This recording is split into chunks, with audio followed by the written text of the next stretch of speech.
ये कहानी बेताल पच्चीसी की सबसे पेचीदा और दिमागी कसरत वाली कहानियों में से एक है। प्राचीन काल में शोभावती नगर में दो घनिष्ठ मित्र रहते थे। एक था धवल जो बहुत बलवान और शरीर से पुष्ट था, और दूसरा था माधव जो बहुत बुद्धिमान और विद्वान था। धवल को एक सुंदर कन्या मदन सुंदरी से प्रेम हो गया और दोनों का विवाह हो गया। एक बार धवल, माधव और मदन सुंदरी तीनों यात्रा पर निकले। रास्ते में देवी काली का एक प्राचीन मंदिर आया। धवल अकेला मंदिर के भीतर गया और भक्ति के आवेश में आकर उसने अपनी तलवार से अपना सिर काटकर देवी को अर्पित कर दिया। जब धवल काफी देर तक बाहर नहीं आया तो माधव अंदर गया।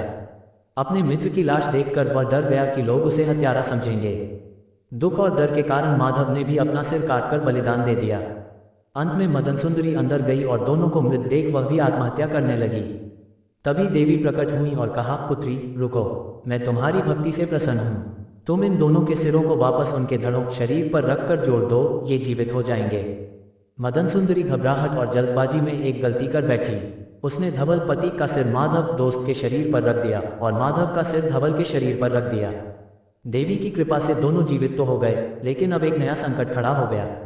दोनों पुरुष दावा करने लगे कि मदन सुंदरी उनकी पत्नी है। जिसका सिर धवल का था उसने कहा, मैं तुम्हारा पति हूं क्योंकि पहचान सिर से होती है। जिसका शरीर धवल का था उसने कहा, मैं तुम्हारा पति हूं क्योंकि सिंदूर और मंगलसूत्र का अधिकार शरीर पर होता है।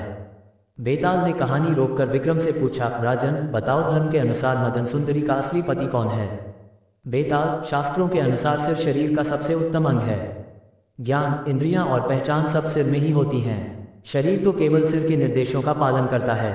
इसलिए जिस शरीर पर धवल पति का सिर लगा है वही व्यक्ति मदन सुंदरी का असली पति माना जाएगा। जैसे ही विक्रम ने यह सही उत्तर दिया, बेताल फिर से उड़ गया। दोस्तों, इस कहानी के बारे में आपकी क्या राय है कमेंट बॉक्स में जरूर बताएं। वीडियो पसंद आए तो चैनल को सब्सक्राइब जरूर करें।